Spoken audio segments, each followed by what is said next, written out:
el micrófono de aquí.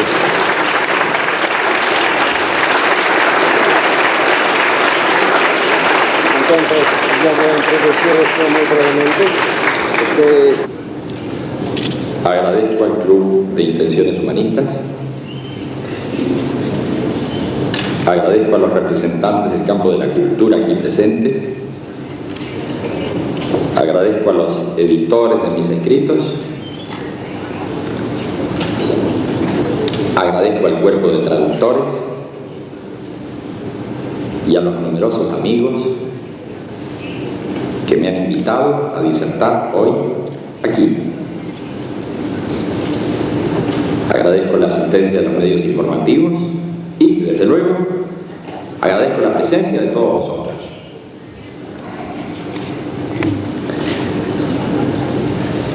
Seguramente sabréis perdonar algunas dificultades debidas al hecho mismo de la traducción y comprenderéis que al estar obligados a reducir el tiempo de exposición por el inconveniente mencionado, tendremos que comprimir más de una idea. Nuestro tema de hoy, la crisis de la civilización y el humanismo, exige que consideremos el concepto de civilización como paso previo a todo el desarrollo. Mucho se ha escrito y discutido en torno a la palabra civilización. Ya en los comienzos de la filosofía de la historia se empieza a entender a las distintas civilizaciones como suertes de entidades históricas que tienen su proceso, su evolución y su destino. Esta entidad, la civilización, aparece como un ámbito, como una región de comportamientos humanos que permite identificar a los pueblos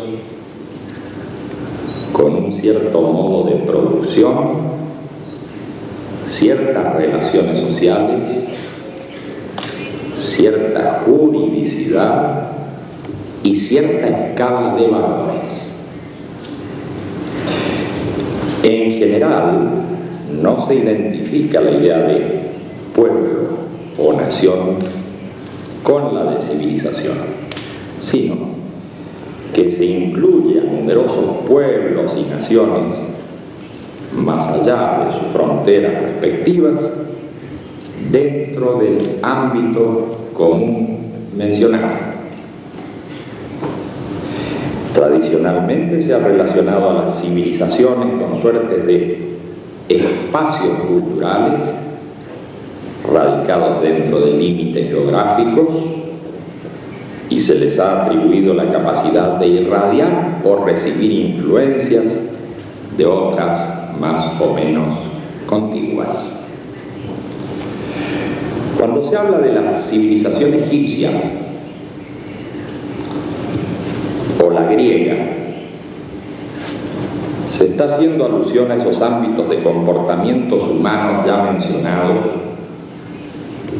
y no se está pensando en un artificio más o menos centralizador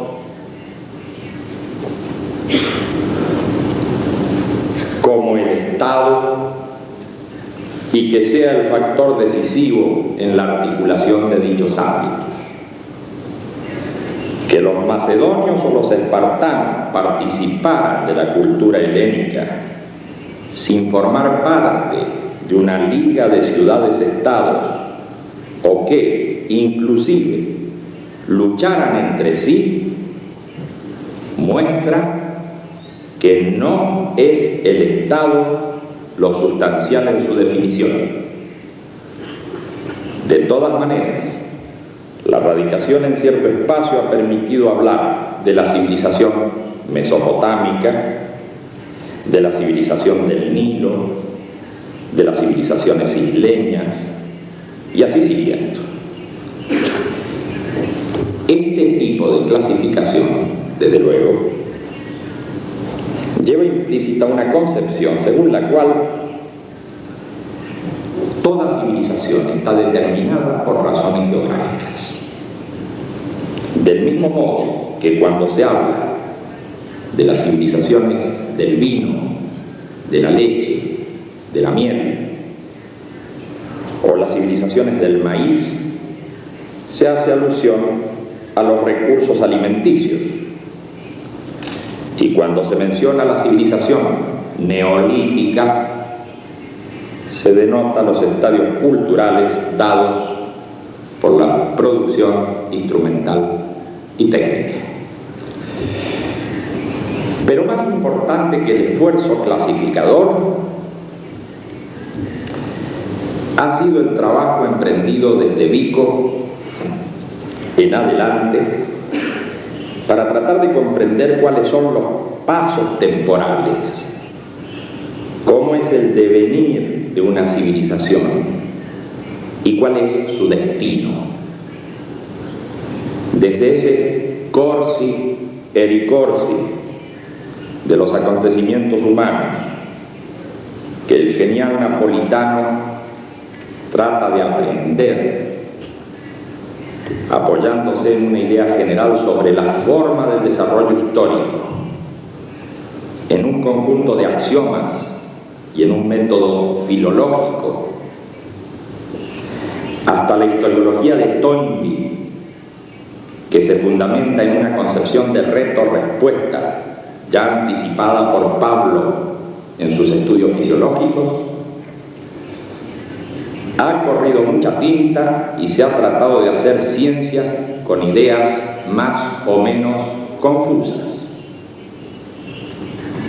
Naturalmente, tales esfuerzos han sido premiados con mayor o menor éxito.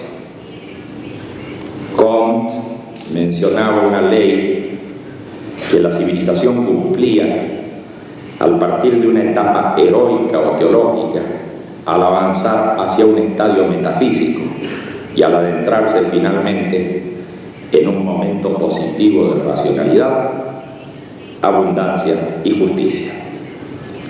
Hegel nos habló de las civilizaciones como manifestaciones de los pasos dialécticos del espíritu absoluto en su desarrollo. Y Spengler nos presentó a las civilizaciones como protoformas biográficas, como entidades que biológicamente seguían etapas de nacimiento, juventud, madurez y muerte. Se han realizado grandes trabajos para entender el funcionamiento y destino de las civilizaciones. Pero muchos de los investigadores y filósofos que acometieron estas tareas no han profundizado suficientemente en el hecho primario de reconocer que sus preguntas y respuestas surgieron desde el paisaje cultural, desde el momento histórico en que vivieron.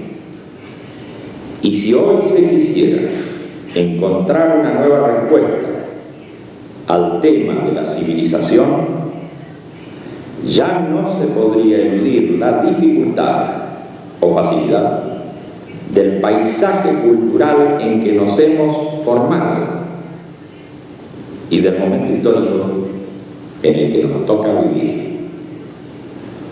Hoy deberíamos preguntarnos por las condiciones de nuestra propia vida, si es que queremos comprender ese devenir.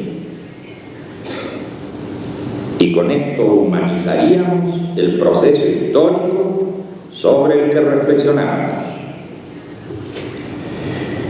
No lo haríamos por interpretar externamente a los hechos producidos por el ser humano, como se hace en un libro de historia, sino por comprender desde la estructura histórica y dotadora de sentido de la vida humana lo que ocurre en la situación en que vivimos. Es Este enfoque nos lleva a advertir las limitaciones que padecemos para formular ciertas preguntas y para dar ciertas respuestas, porque el momento mismo en que vivimos nos impide romper el límite de nuestras creencias y supuestos culturales, y es precisamente la ruptura de nuestras creencias, la aparición de hechos que considerábamos imposibles, aquello que nos permitirá avanzar en un nuevo momento de la civilización. Como todos comprenden, estamos hablando de la situación vital de crisis en la que estamos sumergidos y, consecuentemente, del momento de ruptura de creencias y supuestos culturales en los que fuimos formados. Para caracterizar la crisis desde ese punto de vista, podemos atender a 4 fenómenos que nos impactan directamente, a saber, primero, hay un cambio veloz en el mundo, motorizado por la revolución tecnológica, que está chocando con las estructuras establecidas y con los hábitos de vida de las sociedades y de los individuos. Segundo, ese desfasaje entre la aceleración tecnológica y la lentitud de adaptación social al cambio está generando crisis progresivas en todos los campos, y no hay por qué suponer que van a detenerse, sino inversamente tenderán a incrementarse. 3. Lo inesperado de los acontecimientos impide prever qué dirección tomarán los hechos, las personas que nos rodean y, en definitiva, nuestra propia vida. En realidad, no es el cambio mismo lo que nos preocupa, sino la imprevisión emergente de tal cambio. Y 4, muchas de las cosas que pensábamos y creíamos ya no nos sirven, pero tampoco están a la vista soluciones que provengan de una sociedad, unas instituciones y unos individuos que padecen el mismo mal.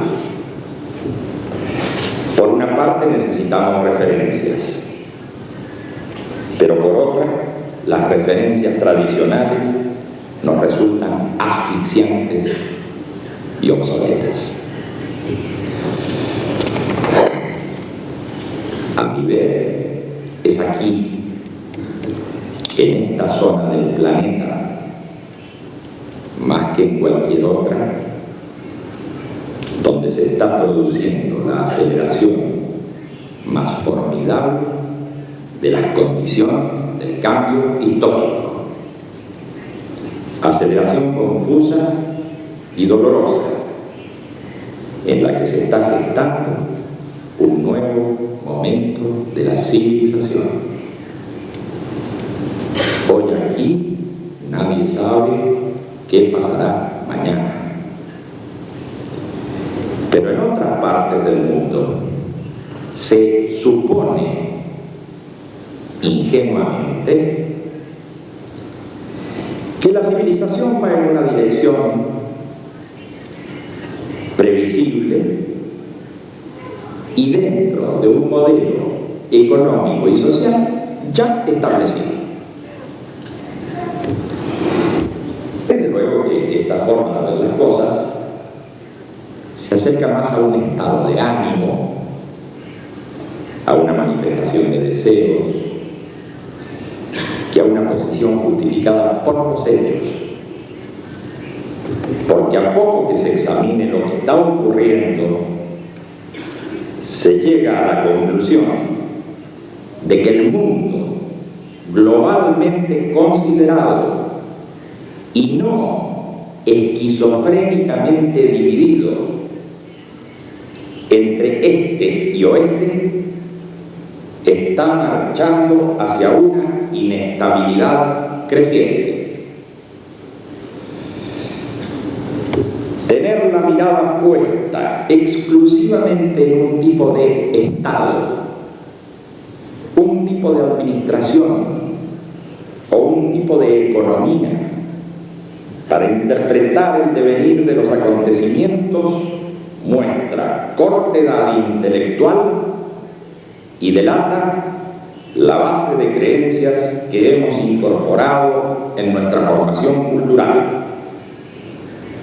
Por una parte, advertimos que el paisaje social e histórico en que estamos viviendo ha cambiado violentamente respecto al paisaje en que vivíamos hace muy pocos años. Y, por otra parte, los instrumentos de análisis que utilizamos todavía para interpretar esas situaciones nuevas pertenecen al viejo paisaje. Pero las dificultades son mayores aún, porque también contamos con una sensibilidad que se formó en otra época, y esta sensibilidad no cambia al ritmo de los acontecimientos. Seguramente por esto, en todas partes del mundo se está produciendo un alejamiento entre quienes detentan el poder económico, político y artístico y las nuevas generaciones que sienten de un modo distinto a la función con que deben cumplir las instituciones y los líderes. Creo que es el momento de decir algo que resultará escandaloso para la sensibilidad antigua, a saber, a las nuevas generaciones no les interesa como tema central el modelo económico o social que discuten todos los días los formadores de opinión, sino que esperan que las instituciones y los líderes no sean una carga más que se agregue a este mundo complicado. Por un lado, esperan una nueva alternativa, porque los modelos existentes les parecen agotados, y por otra, no están dispuestas a seguir planteamientos y liderazgos que no coincidan con su sensibilidad. Esto, para muchos, es considerado como una irresponsabilidad de los más jóvenes. Pero yo no estoy hablando de responsabilidades, sino de un tipo de sensibilidad que debe ser tenido seriamente en cuenta. Y este no es un problema que se solucione con sondeos de opinión o con encuestas para saber de qué nueva manera se puede manipular a la sociedad. Este es un problema de apreciación global sobre el significado del ser humano en concreto, que hasta ahora ha sido convocado en teoría y traicionado en la práctica. A lo comentado anteriormente, se responderá que en esta crisis los pueblos quieren soluciones concretas, pero afirmo que una cosa es una solución concreta y otra cosa muy diferente es prometer soluciones concretas. Lo concreto es que ya no se cree en las promesas. Y esto es mucho más importante como realidad psicosocial que el hecho de presentar soluciones que la gente intuye no serán cumplidas en la práctica. La crisis de credibilidad es también peligrosa porque nos arroja indefensos en brazos de la demagogia y del carisma inmediatista de cualquier líder de ocasión que exalte sentimientos profundos. Pero esto, aunque yo lo repita muchas veces, es difícil de admitir, porque cuenta con el impedimento puesto por nuestro paisaje de formación, en el que todavía se confunde a los hechos con las palabras que mencionan a los hechos. Aquí estamos llegando a un punto en el que salta a la vista la necesidad de preguntarnos de una vez por todas si es adecuada la mirada que hemos estado usando para entender estos problemas. Lo que comento no es algo tan extraño, porque desde hace unos años los científicos de otros campos dejaron de creer que observaban la realidad misma y se preocuparon por entender cómo interfería su propia observación en el fenómeno estudiado. Esto, dicho con nuestras propias palabras, significa que el observador introduce elementos de su propio paisaje que no existen en el fenómeno estudiado y que incluso la mirada que se lanza hacia un campo de estudio ya está dirigida a cierta región de ese ámbito y podría ocurrir que estuviéramos atendiendo a cuestiones que no son importantes. Este asunto se hace mucho más grave a la hora de justificar posturas políticas, diciendo siempre que todo se hace teniendo en cuenta al ser humano,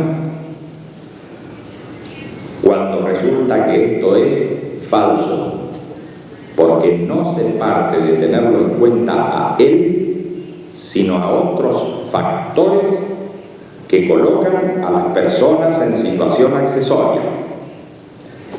De ninguna manera se piensa que únicamente comprendiendo la estructura de la vida humana se puede dar razón cabal de los acontecimientos y del destino de la civilización. Y esto nos lleva a comprender que el tema de la vida humana está declamado y no es realmente tenido en cuenta, porque se supone que la vida de las personas no es agente productor de acontecimientos, sino paciente de fuerzas macroeconómicas, étnicas, religiosas o geográficas, porque se supone que a los pueblos hay que demandarles objetivamente trabajo y disciplina social y subjetivamente credulidad y obediencia. Luego de las observaciones hechas en torno al modo de considerar los fenómenos de la civilización, teniendo en cuenta nuestro paisaje de formación, nuestras creencias y valoraciones, es conveniente que volvamos a concentrarnos en el tema central. Nuestra situación actual de crisis no está referida a civilizaciones separadas, como podía ocurrir en otros tiempos, en los que esas unidades podían interactuar ignorando o regulando factores. En el proceso de mundialización creciente que estamos sufriendo, debemos interpretar los hechos actuando en dinámica global y estructural. Sin embargo, vemos que todo se desestructura, que el Estado Nacional está herido por los golpes que le propinan desde abajo los localismos y desde arriba la regionalización y la mundialización, que las personas Los códigos culturales, las lenguas y los bienes se mezclan en una fantástica torre de Babel. Que las empresas centralizadas sufren la crisis de una flexibilización que no alcanzan a implementar. Que las generaciones se abisman entre sí, como si en un mismo momento y lugar existieran subculturas separadas en su pasado y en sus proyectos a futuro. Que los miembros de la familia, que los compañeros de trabajo, que las organizaciones políticas, laborales y sociales experimentan la acción de fuerzas centrífugas desintegradoras. Que las ideologías, tomadas por este torbellino, no pueden dar respuesta ni pueden inspirar la acción coherente de los conjuntos humanos. Que la antigua solidaridad desaparece en un tejido social cada vez más disuelto y que por último el individuo de hoy, que cuenta con mayor número de personas en su paisaje cotidiano y con más medios de comunicación que nunca, se encuentra aislado e incomunicado.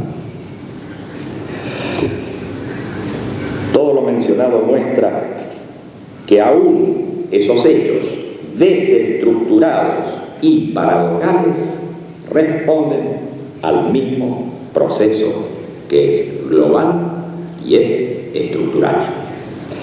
Y si las antiguas ideologías no pueden dar respuesta a estos fenómenos, es porque ellas forman parte del mundo que se va.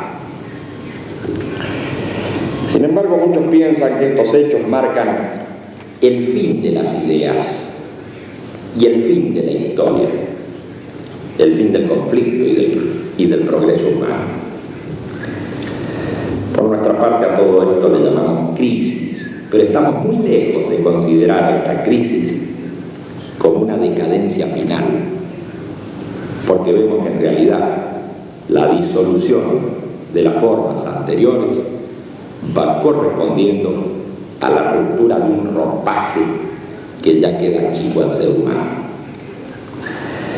Estos acontecimientos que han comenzado a ocurrir más aceleradamente en un punto que en otro, no tardarán en cubrir a todo el planeta. Y en aquellos lugares donde hasta hoy se sostenía un triunfalismo injustificado, veremos aparecer fenómenos que el lenguaje cotidiano calificará de increíbles. Estamos avanzando hacia una civilización planetaria que se dará una nueva organización y una nueva escala de valores. Y es inevitable que lo haga partiendo del tema más importante de nuestro tiempo. Saber si queremos vivir y en qué condiciones queremos hacerlo.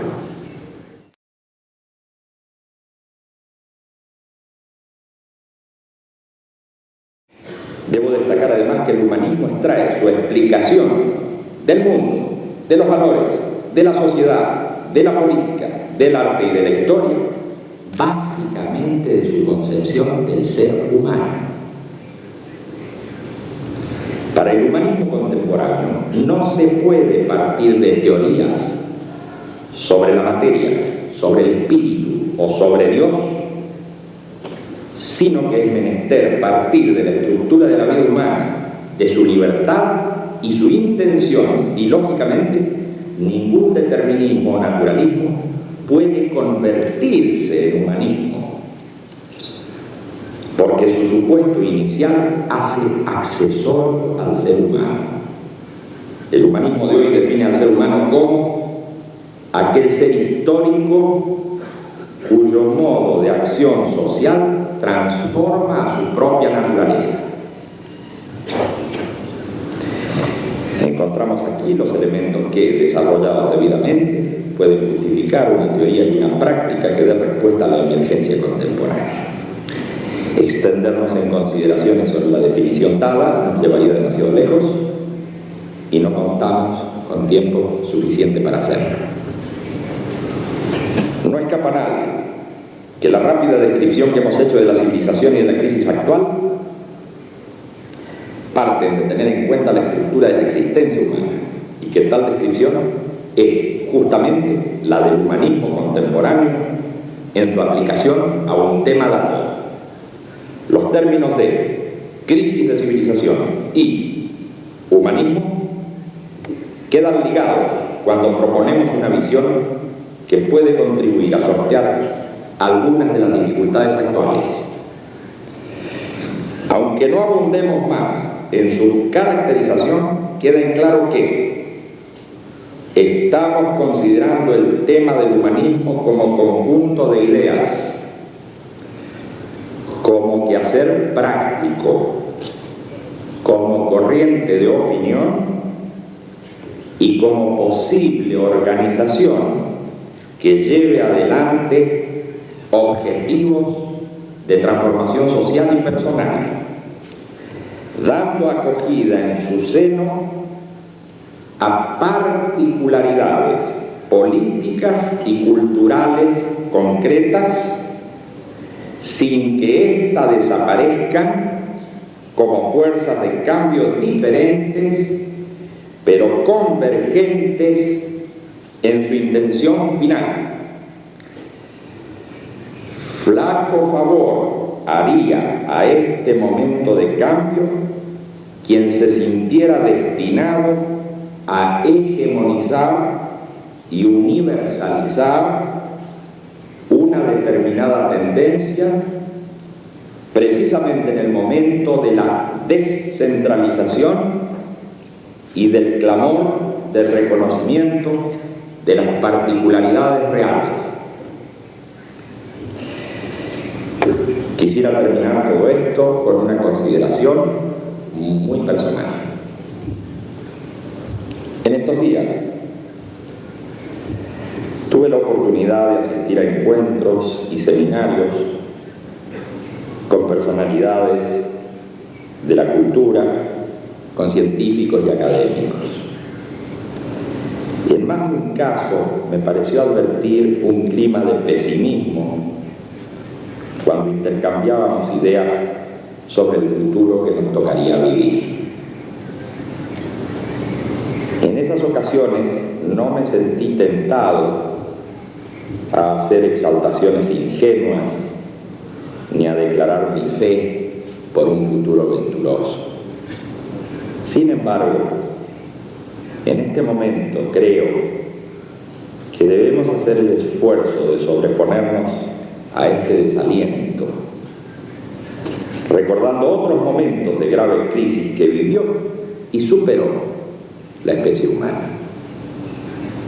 En este sentido, quisiera evocar aquellas palabras que comparto plenamente y que vibran ya en los orígenes de la tragedia griega. De todos los caminos aparentemente cerrados, siempre el ser humano encontró la salida.